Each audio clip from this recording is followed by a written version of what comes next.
बाबू जगजीवन राम की धरती। ये धरती है क्रांति की जननी। परम पूजनीय बाबा साहब अंबेडकर ने वोट का अधिकार दिया है, और वो वोट का अधिकार बिकने के लिए नहीं दिया है। किस लिए दिया है वोट का अधिकार? गुलामी से मुक्ति के लिए। समझ रहे?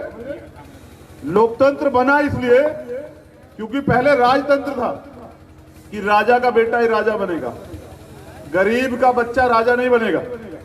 राजा वही बनेगा जिसके सर पे राजा हाथ रखेगा। तो लोकतंत्र बना इसलिए कि एक मजदूर का बच्चा, एक किसान का बच्चा, एक गरीब का बच्चा, एक महिला जिसको अबला कहा जाता है, उन तमाम लोगों को राजनीतिक शक्ति देने के लिए, और वो इसलिए कि वो रुपए पैसे वाले ना बने, वो अपने लोगों की सेवा करें, इसलिए लोकतंत्र बना। मैं मान्यवर काशीराम साहब को अपना आदर्श मानता हूं, और आज उन्हीं की आशीर्वाद से, उन्हीं की मूवमेंट को चलाते हुए आप लोगों के बीच में आने का मौका मिला। यहां मंच पर हमारे दोनों प्रत्याशी हैं पीडीए के, हमारे बिहार के जननायक भाई पप्पू जी हैं, भीम आर्मी के सम्मानित जिला अध्यक्ष और नौजवान आजाद समाज पार्टी के कार्यकर्ता यहां मौजूद हैं। मैं आपसे एक चीज पूछना चाहता हूं, और नौजवान यहां खड़े हैं, क्या अपने महापुरुषों के सपने को कुचलने की जिम्मेदारी आपने ली है क्या? भाई बाबू जगदेव प्रसाद कुशवाहा जी ने पूरी जिंदगी संघर्ष किया, क्या आज उनके सपनों का बिहार है क्या? क्या जननायक कर्पूरी ठाकुर के सपने का बिहार है क्या? किसके सपने का बिहार है? पूंजीपतियों के सपने का? भ्रष्टाचार में बिहार नंबर 1, बलात्कार में बिहार नंबर 1, करप्शन में बिहार नंबर 1, माफियागिरी में बिहार नंबर 1। आप ये मुझे बताइए, इससे लोकतंत्र से आपको क्या मिला? इस लोकतंत्र से मुझे लग रहा है कि आपकी गुलामी कटी नहीं है, आप पे गुलामी आ गई है। क्योंकि नौजवान, जैसे मैंने कहा ना कि संघर्षों के साए में घनघोर जवानी पलती है, और इतिहास उधर झुक जाता है जिस ओर जवानी चलती है। समझ रहे हैं? एक मिनट, अरे तू नौजवान है, बाबा साहब ने पैर छूना सिखाया, थोड़े सिखा ले।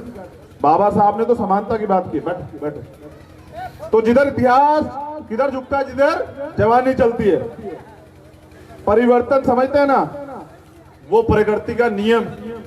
लेकिन तुमसे झूठे वादे करते हैं लोग, बड़ी बड़ी बातें करते हैं लोग, सपने दिखाते हैं, 15-15 साल राज करते हैं, लेकिन देते कुछ नहीं है। मेरे लोगों के तन पे कपड़े नहीं है। मैं गया था बाढ़ वाले क्षेत्र में, उनके सर पे छत नहीं है, उनके पेट में रोटी नहीं है, उनके लिए अधिकार नहीं है, उनको न्याय नहीं मिलेगा। जो बक्सर में हुआ, जो मोतिहारी में हुआ, उसका जिम्मेदार कौन है? कानून का राज कौन स्थापित करेगा? मुख्यमंत्री या कोई आम आदमी? मैं प्रशासन के लोग यहाँ हैं, अभी वो तेजी से आ रहे थे तो कार्यकर्ताओं के साथ धक्का मुक्की कर रहे थे। ऐसा नहीं करते भाई, ये कल के शासक है, यही नेता है। आप देखना, कल ये नेता बनेंगे और आपको इन्हीं की सुरक्षा करनी पड़ेगी। आप देखते जाइए, ये भी कल आपका, हमारा छोटा भाई कल विधायक बनकर सदन में जाएगा अगर हिम्मत से ये लोग लग गए। इनको सम्मान दीजिए, ये सम्मान के लिए। जनता मालिक होती है लोकतंत्र में, समझ रहे हैं? मौका है आप लोगों के पास, आपको तय करना है। पैसे वाले बहुत लोग हैं, लेकिन नीयत का खेल है। वादे बहुत लोग करते हैं, पूरे करने की बात है। मेरी तो शुरुआत है, मैंने वोट नहीं मांगा अब तक, लेकिन आप जिम्मेदार हैं, तमाम लोग जो मुझे जानते हैं। कश्मीर से लेकर कन्याकुमारी, अगर कहीं कोई अत्याचार होता है किसी मजलूम पे, आपको भीम आर्मी के बाद सुनाई देती है नहीं देती है? हाथ उठा के बताओ। क्या भीम आर्मी के लोग जवाब देते हैं नहीं देते हैं? मगर मैं देखता हूं कि जब हमारे कार्यकर्ताओं पे लाठी चलती है, मुकदमे लिखे जाते हैं, उनको जेल भेजा जाता है, तो कोई नेता साथ नहीं खड़ा होता। मैंने 100 तरह के अपमान सहे अपनों से, 100 तरह की आरोप सहे, लेकिन मैंने तय किया कि अपने महापुरुषों के सपने को पूरा किए बगैर मैं जी मरूंगा नहीं। तो मेरी जान, मेरे सपने तो आप लोगों तक सीमित हैं, क्योंकि इस लड़ाई जो है आपकी है। और इस आपकी लड़ाई को मैंने यहाँ, क्योंकि जब मैंने दिल्ली में देखा, बहुत गौर से सुनना, क्योंकि सबसे ज्यादा मजदूर जो हैं वो बिहार से जाते हैं वहां। और जब कोरोना का समय स्टार्ट हुआ ना, तकलीफ में, चप्पल नहीं पैरों पे, पेट में रोटी नहीं, बच्चे के लिए पानी नहीं, कुछ नहीं, अगर है तो अपमान, तिरस्कार, लाठी। मैंने देखा कि ये मेरा भाई जो है ना लड़ रहा, उनके लिए रोटी की प्रबंध कर रहा। मैंने बाढ़ में देखा जहां कोई नहीं जा रहा था, ये जा रहा था। तो मैंने पूंजीपतियों से समझौता नहीं किया, मैंने उससे समझौता किया जिसका दर्द मेरे जैसा, बिल्कुल, जो बिहार में बदलाव चाहता है। और मैं आपसे चाहता हूं कि आप बिहार में मेरे भाई को मौका देंगे या नहीं? दोनों हाथ उठा के बताइए। अगर आप मौका देंगे तो मैं विश्वास दिलाता हूं कि जो शपथ पत्र इन्होंने दिया वो पूरा होगा, क्योंकि हमें बिहार को देश पूरी दुनिया में चमकाना है। समय बहुत कम है। आप सब लोगों का आभार, धन्यवाद। मेरे बाद जो है आगे की कड़ी को हमारे बिहार के जननायक भाई पप्पू जी आगे बढ़ाएंगे, आप इनको जरूर सुने। मैं सम्मानित हमारे ईश्वर तुल देवतुल बुजुर्ग सभी गार्जियन, क्रांतिवीर, कर्मवीर, छात्र युवा साथियों, मैं सबका नाम नहीं ले पाऊंगा। पत्रकार बंधु, आदरणीय हमारे नेता और उम्मीद चंद्रशेखर आजाद जी, और दोनों हमारे जानदार और शानदार प्रत्याशी, सभी सम्मानित जनप्रतिनिधि महोदय, मुखिया जी, प्रमुख समिति जी, युवा शक्ति अध्यक्ष जी, जिलाध्यक्ष जी, अन्य सभी साथियों, मैं 2-3 बात कहना चाहूँगा। हर घटना में अरवल, आज से नहीं, मैं 84-86 से अरवल आ रहा हूँ। जब भी कोई नरसंहार हुआ सबसे पहले पप्पू यादव अरवल आ। कोई गांव के नाम आप उठा लीजिए, कोई आपको जो लगे। 90 में पहली बार एमएलए बने। 90 के बाद जितने जुल्म हुए अरवल में, चाहे बच्चा डूबा हो, चाहे कहीं मार दिया गया हो, चाहे बच्ची के साथ बलात्कार हुआ हो, चाहे कहीं 4 आदमी को मार दिए गए हों, कभी आज तक जिनको आप वोट देते रहे, चाहे वो नीतीश कुमार हो, लालू यादव, जो गरीब हो, जो कमजोर हो, आप जब पूरा देश डर रहा था, 800 सांसद घर में थे, जब प्रधानमंत्री घर में थे, मुख्यमंत्री घर में थे, तो आपसे मैं इतना कहूँगा, अकेला इंसान पप्पू यादव इस देश में 70 लाख लोगों से अकेला मिल रहा था। जब सबको पॉजिटिव का डर था, सर बैठिए प्लीज, जब सबको पॉजिटिव डर था, जब सब को लग रहा था मैं मर जाऊंगा, बाप बेटे से डर रहा था। और उस वक्त पप्पू यादव क्या कर रहा था? एक एक घर में जाकर के राशन पहुंचा रहा था, एक एक हाथ में हजारों हजार रुपया। कोई ऐसा आदमी हिंदुस्तान का, कोई मजदूर आपको कह सकता है जिसके घर में इस कोरोना वायरस में पप्पू यादव के पैसे मदद ना पहुंचे, जो बाहर में मार खा रहे हो? 16 करोड़ रुपया हर मजदूरों के अकाउंट में ट्रांसफर किया, अकेला।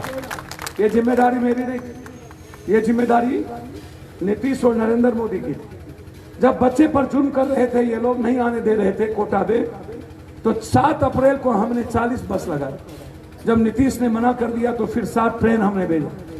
नीतीश कुमार को पैसा नहीं था, सिर्फ पप्पू यादव क्यों भेजे बंगलोर ट्रेन? पप्पू यादव क्यों भेजा कोटा ट्रेन? क्या ये मेरी जिम्मेदारी थी? क्या नीतीश कुमार की जिम्मेदारी नहीं थी? 32 लाख लोगों को पप्पू यादव अकेला बिहार लाया। और जब हम लाए तो इन्होंने कहा क्वारंटाइन, 8,400 करोड़ रुपया इसने क्वारंटाइन में लूट लिया। बाद में इन लोगों ने कहा कि हम स्किल दे करके हम खाना देंगे, लेकिन इन्होंने एक खाना नहीं दिया। सब मजदूर आज बाहर चले गए। आप क्यों नहीं पूछते हो नीतीश कुमार से? पटना में बाढ़ आया, 15 लाख लोगों को 19 दिनों तक पूरे शरीर में इंफेक्शन हो गया। डॉक्टर ने कहा कि आप मर जाओगे 3 दिन के बाद। हम नहीं सुने। 9 दिनों तक सुशील मोदी हाफ पैंट पहन करके भाग गया, उसके घर में खाना पहुंचाते रहे, लेकिन हम पटना छोड़ के नहीं गए। क्या वहां पर कोई नेता नहीं था? नीतीश जी नहीं थे? क्या वहां विपक्ष नहीं था? क्या निकले वो? मुजफ्फरपुर में चिमकी बुखार में 300 लोग मर गए। मैं जानना चाहता हूँ, क्या वो 300 लोग को अकेला पप्पू यादव लड़ाई लड़ा? हमने 30 साल बनाम 3 साल, आपको कोई लड़ाई आप उठा के देख लीजिए, शेल्टर हाउस की लड़ाई, एनआरसी की लड़ाई, कोई देश में नहीं लड़ा। जहां पर बलात्कार हुए सबसे पहले पप्पू यादव। भारत के किसी कोने में, कश्मीर से कन्याकुमारी, हर आदमी की सेवा पप्पू यादव। सिंगल इंसान जो पप्पू यादव के दरवाजे से लौट के गया हो। मैं चाहता क्या हूं? आप इनसे पूछो ना, नीतीश कुमार से। आप सिर्फ इतना पूछो नीतीश जी से आप आए थे जंगल राज पे, जनता ने ठीक है उनको नकार दिया। एनआरसी की रिपोर्ट है, आप दुनिया का सबसे ज्यादा बलात्कार बिहार में, सबसे ज्यादा अपराध बिहार में, सबसे ज्यादा अपराधी माफिया बिहार में। आप पूछो नहीं से क्या हुआ। आज 20 साल 15 साल के बाद सबसे ज्यादा राक्षस राज, भ्रष्टाचार पर सबसे ज्यादा नीतीश कुमार दूसरे बार आए। हम आपसे पूछना चाहते हैं नीतीश जी, आज कोई आदमी है जो बगैर पैसा दिए काम कर सकता है? आज हम नहीं कह रहे हैं, ये नीति आयोग की रिपोर्ट है, दुनिया का सबसे ज्यादा भ्रष्ट सरकार नीतीश कुमार की सरकार है, दुनिया का सबसे ज्यादा भ्रष्ट सरकार। आप हमको बताइए, तीसरे बार ये आए डीएनए पर, आरक्षण पर, बैकवर्ड फॉरवर्ड पर, अखलाक पर। क्या हुआ डीएनए का? क्या हुआ अखलाक का? क्या हुआ पटना का पेरिस का डब्बा बना दिए अकेला पप्पू यादव? क्या हुआ स्कूल का? जिंदगी समाप्त कर दी आपने। क्या हुआ हेल्थ का? ना अल्ट्रासाउंड, ना सीटी स्कैन, ना एमआरआई, ना टेक्नीशियन, ना लैब, ना 74% डॉक्टर, ना कोई नर्स, ना कोई चपरासी। नीतीश जी आपको एक चीज बता दो, प्लेन उड़ने की व्यवस्था हो गई, मैं आशीर्वाद लेने आया हूं। हाथ उठा के आप बोलिए, क्या मैं इनको आशीर्वाद दूं? आशीर्वाद दूं? माला कहा आशीर्वाद देना। हम पप्पू यादव पर यदि भरोसा हो, मेरा प्रतिज्ञा पत्र पढ़ लेना। मैंने हाई कोर्ट में एफिडेविट दे के लाया हूं। यदि 3 साल में दुनिया का नंबर 1 बिहार नहीं बनाया तो दोबारा मैं राजनीति नहीं करूंगा इस बिहार में, मैं आपको वचन देता हूं। पप्पू यादव जिंदाबाद। सिर्फ 3 साल। पप्पू यादव जिंदाबाद। चंद्रशेखर